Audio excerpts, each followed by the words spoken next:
trouble in each of our lives.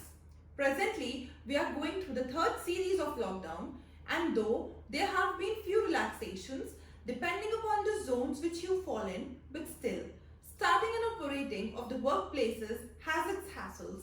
And due to this reason, the prime question of every employer and every employee still remains the same. That is, are the employees entitled for the salaries in the months of April and May? This is an understood fact that the employees haven't been able to work perfectly for the company during the lockdown like they used to earlier. This, dear friends, is a classic example of what we call a Dharam Sankat.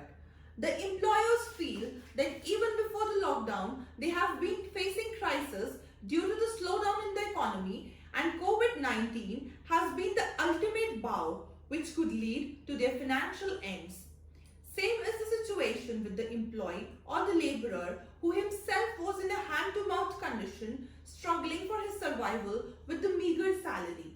So today, we'll be discussing some Supreme Court cases and central government notifications to clarify as to what is the current rule laid down by. At that time, the Ministry of Home Affairs released a circular under Section 10 of the Disaster Management Act.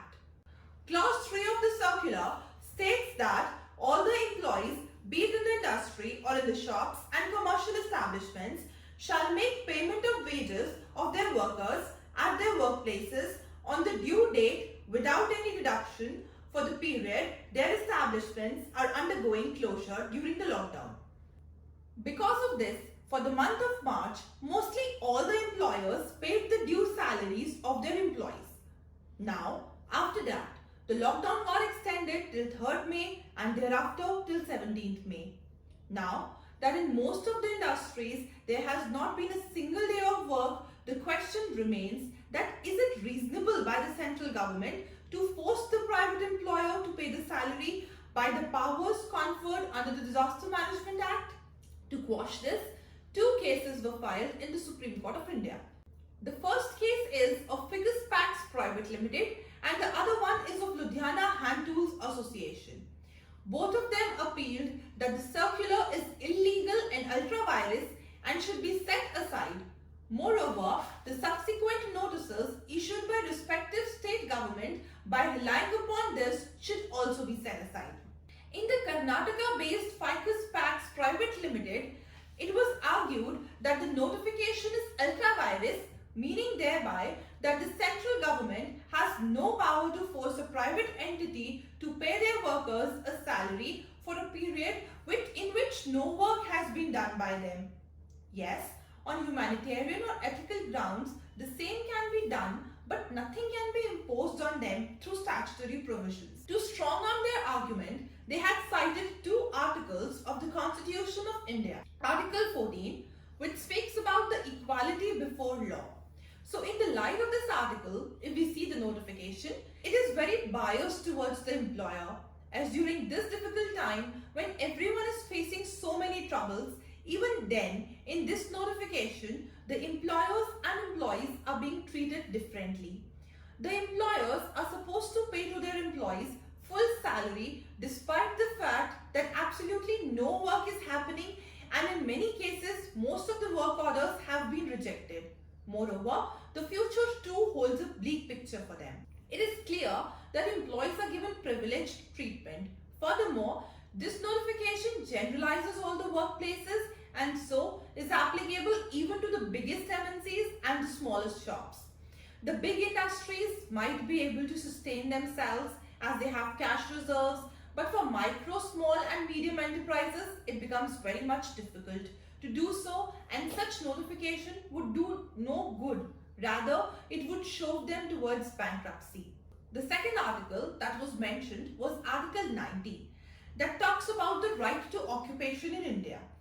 This article gives everybody a right to have lawful occupation for earning a livelihood with limited restrictions.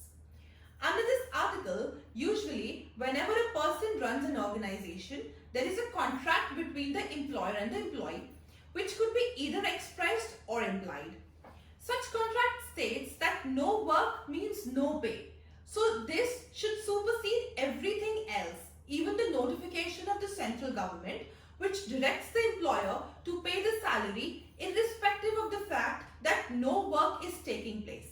In Ludhiana Hand Tools Association case, it was stated that the notification will lead to a lot of companies getting into insolvency as the employers are made to pay their employees full salaries despite the fact that absolutely no work is happening, and in many cases most of the work orders have been rejected.